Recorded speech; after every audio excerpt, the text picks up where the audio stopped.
De nos jours, vous pouvez difficilement vous promener dans les quartiers de Gaza sans voir les décombres de bâtiments résidentiels, de magasins et de maisons qui ont été pris pour cible lors de la dernière guerre de 11 jours entre Israël et le Hamas. Le ministère palestinien des Travaux publics et du Logement a signalé que plus de 2000 logements ont été complètement détruits, tandis qu'environ 15 000 logements ont été partiellement détruits. Le rapport indique également que plus de 60 écoles et établissements de santé ont été endommagés. Les réseaux d'égouts et les approvisionnements en eau ont également été gravement touchés en raison des bombardements intensifs et du ciblage direct. Le ministère a déclaré dans un communiqué que la reconstruction du secteur du logement à Gaza avait besoin d'au moins 350 millions de dollars.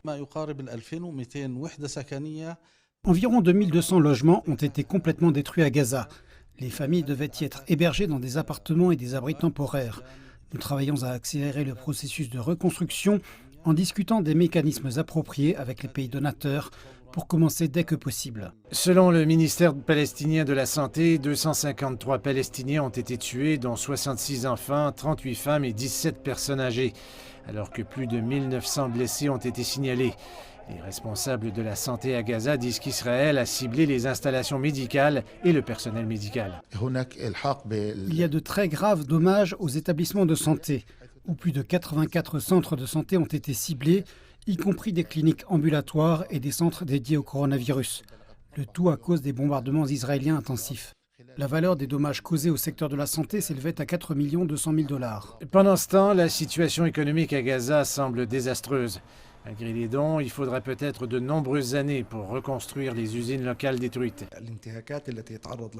Les violations dont le peuple palestinien a été victime par l'occupation israélienne sont des crimes de guerre et des crimes contre l'humanité. Cela a totalement détruit l'économie. La fermeture des passages à niveau et la destruction des infrastructures, des installations industrielles et agricoles. Cela a laissé de grands effets sur la situation des droits de l'homme et on peut observer des taux élevés de pauvreté et de chômage. Les habitants de Gaza sont également confrontés aux impacts psychologiques de la guerre. Nos enfants vivent dans la peur, et pas seulement les enfants, nous, les adultes, ressentons la même chose. Nous craignons pour nous-mêmes et nos maisons, nous craignons pour tout le monde et tout ce qui nous entoure. Les gens mentent en disant que nous sommes habitués aux guerres. Chaque fois qu'une nouvelle menace surgit, les guerres changent et deviennent plus difficiles d'année en année. Nous voulons juste vivre en paix.